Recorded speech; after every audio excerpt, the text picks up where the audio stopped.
जी बच्चों, हमारे next question में पढ़े। क्वेश्चन नंबर हमारे पास है 6, 7 और क्वेश्चन नंबर 8। ठीक है जी। अब हम देखते हैं क्वेश्चन नंबर 6 के अंदर, Why do cyclones weaken when they move over land?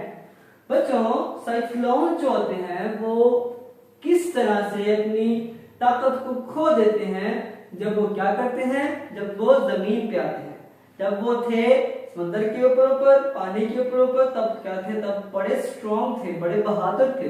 लेकिन बच्चों, जैसे ही अब वो जमीन पे आते हैं तो क्या होता है, उनकी ताकत बिल्कुल कम हो जाती है। अब इसके पीछे फिजिक्स क्या है वो हम समझते हैं। तो बच्चों, cyclones weaken when they move over land. Cyclone जो है बच्चों वो क्या हो जाते हैं, वीक हो जाते हैं जब मूव करते हैं ओवर लैंड के ऊपर, बिकॉज दे कैन, क्योंकि ये नो लॉन्गर गेट वार्म, क्योंकि अब ये गर्म नहीं रहते, अब इनको गर्म हवाएं नहीं मिलती, और get warm and moist air, और अब यहाँ पे इनको ना तो मॉइस्ट एयर मिलेगी और ना ही इनको गर्म हवाएं मिलेगी। ठीक है बच्चों, तो विच प्रोवाइडर जी, अब ये जो वार्म था, ये जो गर्म हवाएं थी बच्चों, ये इनको ताकत दे रही थी। ठीक है जी, ऐसे ठंडे खान बन रहे थे, लेकिन असल रात तो गर्म हवाएं थी क्योंकि उनको मिल रही थी समुद्र के ऊपर। अब जैसे ही ये जमीन पे आए हैं तो इनकी ठंडे खाने सारी निकल गई है। ठीक है जी, तो यही इनको एनर्जी दे रही थी। और द स्टोर्म लॉसेस स्ट्रेंथ, अब स्टोर्म ने क्या किया, अब उस तूफान ने क्या किया, अपनी ताकत को आहिस्ता से खो दिया। ठीक है जी, द विंड्स बिकम वीकर, अब विंड्स क्या हुई, अब जो हवाएं थी उसके अंदर वो क्या है, वो भी आहिस्ता से कमजोर होती गई। और and cyclone slowly fade away, और जो साइक्लोन था वो खत्म हो गया। ये था जी साइक्लोन जो बहादुर बना हुआ था समुद्र के ऊपर, जैसे ही जमीन पे आया तो उसकी टाइम फिक्स हो गई। ठीक है जी, तो इस तरह से साइक्लोन जो है वो अपनी ताकत को खो देते हैं जब लैंड्स पे आते हैं। उनके अंदर जितनी भी एनर्जी तो वो गर्म हवाएं और मॉइस्ट एयर जो दे रही होती है, वो जब जमीन पे आते हैं तो वो खत्म हो जाती है मिलना, जब वो मिलना बंद हो जाती है तो हवाएं कमजोर हो जाती हैं, और जब कमजोर हो जाती हैं हवाएं तो फिर साइक्लोन खत्म हो जाते हैं। नेक्स्ट क्वेश्चन नंबर 7 है बड़ा, how does the Coriolis effect influence the movement of cyclone? किस तरह से Coriolis का जो इफेक्ट होता है वो इन्फ्लुएंस करता है, वो उसको उभारता है, उसको पुरजोश करता है the movement of cyclone, cyclones की मूवमेंट के ऊपर। मतलब Coriolis का इफेक्ट किस तरह से असर डालता है साइक्लोन्स की मूवमेंट के ऊपर।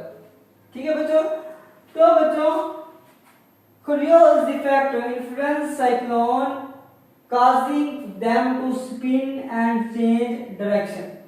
बच्चों, जो Coriolis का इफेक्ट है वो क्या करता है, वो दरअसल ये चीज कर रहा होता है, ये पैदा कर रहा होता है, ये चीज पैदा कर रहा होता है कि उसकी स्पिन की मतलब घुमाओ एंड चेंज डायरेक्शन, वो उसकी स्पिन को घुमाने में मदद करता है, और उसकी डायरेक्शन उसकी मदद होती है उसको चेंज करने की मदद करता है। ठीक है, पोलराइज करके क्या करता है बच्चों, एक तो उसकी स्पिन को करेगा और दूसरी क्या करेगा, दूसरी उसकी डायरेक्शन को, उसकी सीमत को तब्दील करेगा। कहेगा अगर तुम यहाँ पे जा रहे हो तो तुम यहाँ पे आओ, अगर तुम दाएं जा रहे हो तो तुम बाएं जाओगे। तो इस तरह से वो उसकी जो सीमत होती है उसको चेंज करता है बार बार।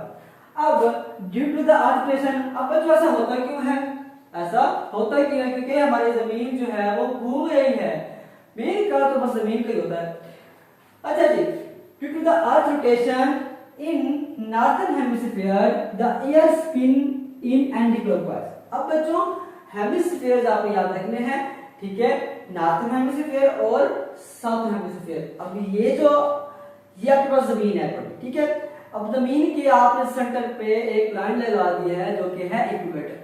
ठीक है बच्चों, अब जो इक्वेटर के ऊपर वाली हिस्सा है पड़ा, इसको हम कहेंगे नॉर्थर्न हेमिस्फीयर, जहां पे मेरी आंखें हैं पड़ी, ठीक है ना, मेरी आंखें। और जहां पे नीचे जो मेरा धड़ है पड़ा, मेरा ये गर्दन है पड़ी, ये क्या है बच्चों, ये आपके पास है साउथर्न हेमिस्फीयर। ठीक है जी, तो क्या करता है ये, अब जो पोलराइज इफेक्ट होता है वो क्या करता है, वो बच्चों इन नॉर्थन हेमिस्फीयर, जब वो नॉर्थन हेमिस्फीयर में, जब वो साइक्लोन जो है वो नॉर्थन हेमिस्फीयर में है, तब उसकी डायरेक्शन क्या करेगा, उसकी जो स्पिन क्या होगी, वो एंटी क्लॉकवाइज होगी। क्या होगा बच्चों, एंटी क्लॉकवाइज, उल्टी घड़ी। घड़ी तो चलती है ना, लेकिन जब घड़ी को उल्टा कर दिया जाए, मतलब जब वो उल्टा घूमेगी, उल्टा नहीं करना, मतलब उसको उल्टा जब वो घूमेगी, जब वो सुई 12 से पीछे जाएगी, 12 से पीछे घूमेगी, उसको बोलते हैं anti clockwise.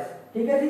And in southern hemisphere, जब साउथर्न हेमिस्फीयर की बात करते हैं, किसकी बात करते हैं बच्चों, साउथर्न हेमिस्फीयर, ये रहा हिस्सा। ठीक है जी।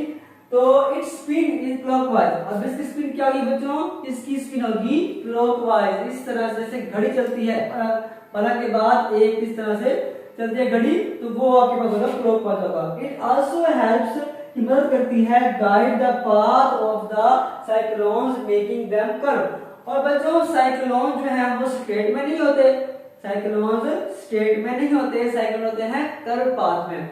अब यही जो पोलराइज इफेक्ट है बड़ा, ये हेल्प करता है कि साइक्लोन ने क्या करना है, कर्व पाथ रहना है, उसने सीधा नहीं जाना। ठीक है बच्चों। तो बच्चों हमारे पास जो क्वेश्चन नंबर 8 है बड़ा, वो समझते हैं।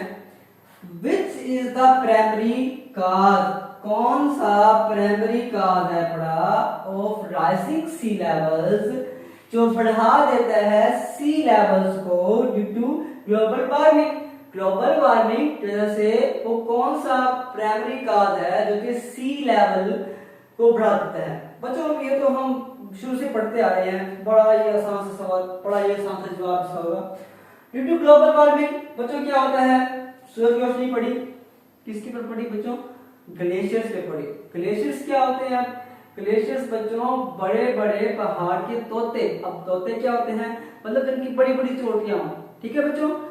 तो पहाड़ों के ऊपर जब बर्फ पिघलती है, ठीक है, तो उसको हम कह सकते हैं कि मतलब बर्फ के ग्लेशियर, बर्फ के पहाड़ कह सकते हैं। ठीक है जी।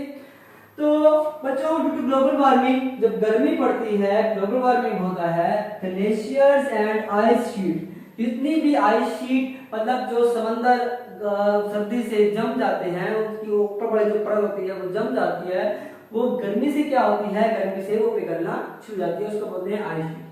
आइस शीट मेल्ट करती है, पिघलती है, रिजल्टिंग, तो इसके नतीजे में क्या होता है, resulting in the more flood in the coastline reason.